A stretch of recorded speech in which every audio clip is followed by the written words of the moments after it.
अगली सुबह दोनों बहनें अपनी जमीन को देखने जाते हैं, जिसमें दोनों बहनों ने मेहनत करके थोड़ी सी सब्जियां उगाई थी। दीदी, अच्छा हुआ कि माँ बाबूजी के जाने के बाद हमने यह जमीन बेचा नहीं।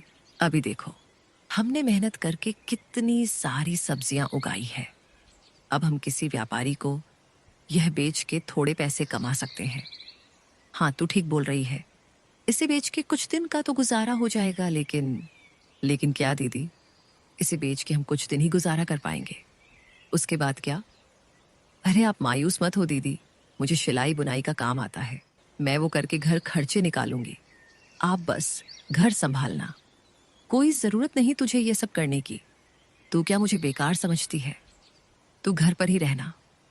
मैं लोगों के घर काम करने जाऊंगी, और मुझे बांस की सीजें बनाना भी आती है, जो बाबूजी ने सिखाया था। ये करके मैं घर का गुजारा निकाल लूंगी। यह सब बात करके दोनों कुछ समय अपने खेत में व्यतीत करने के बाद घर आते हैं और अपने अपने काम में लग जाते हैं। रात को जब दोनों सोने जाते हैं, तब दोनों बहनें अपनी मुश्किल भरी जीवन के बारे में एक दूसरे से बात करने लगते हैं। दीदी, माँ बाबूजी के बिना ये रातें और भी डरावनी लगती हैं। सब कुछ खाली लगता है ना दीदी? हाँ मीरा, पर अब हम माँ बाबूजी दोनों की जिम्मेदारी निभा रहे हैं। हमें हार नहीं माननी।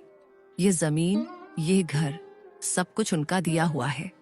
हमें इसे बचाना है किसी भी कीमत पर। यही सब तो माँ बाबूजी की यादें हैं। ज्योति बहुत ही हिम्मती थी।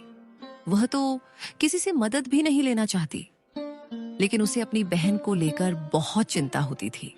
अगले दिन जब दोनों बहनें खेत पर पहुंची, तो देखा कि इस जमीन के बीच एक खूंटी गड़ी हुई थी।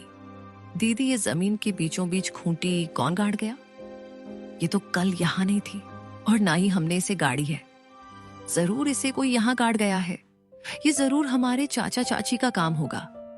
लेकिन ये काम बिना किसी सरकारी आदमी के नहीं होता। इसका मतलब हमारे खेत को ये लोग बांटने की साजिश चला रहे हैं। उसी वक्त दूर से धर्मपाल आता दिखा, और उसके साथ विमला और उनका बेटा कमल भी था। तीनों के चेहरे पर अजीब सी मुस्कान थी।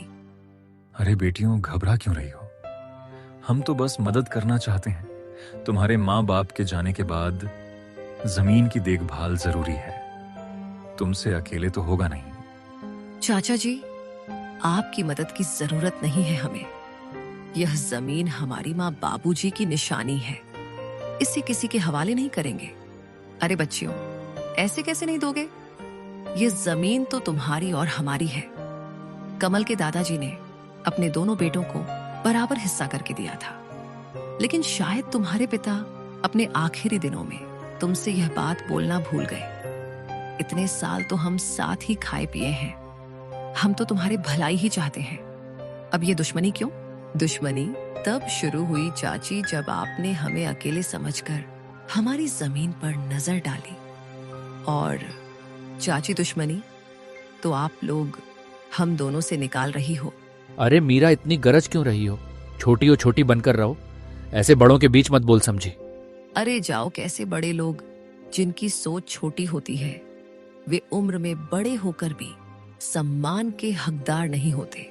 मीरा, तो कुछ मत बोल। और हाँ, अब अगर आप लोग हमारे खेत के पास भी आए तो अच्छा नहीं होगा।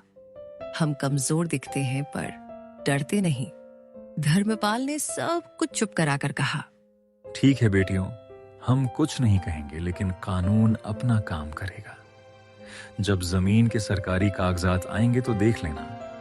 जब तुम्हारे नाम नहीं निकलेंगे तो खुद समझ जाओगी कि जमीन किसकी है। तीनों वहां से चले गए।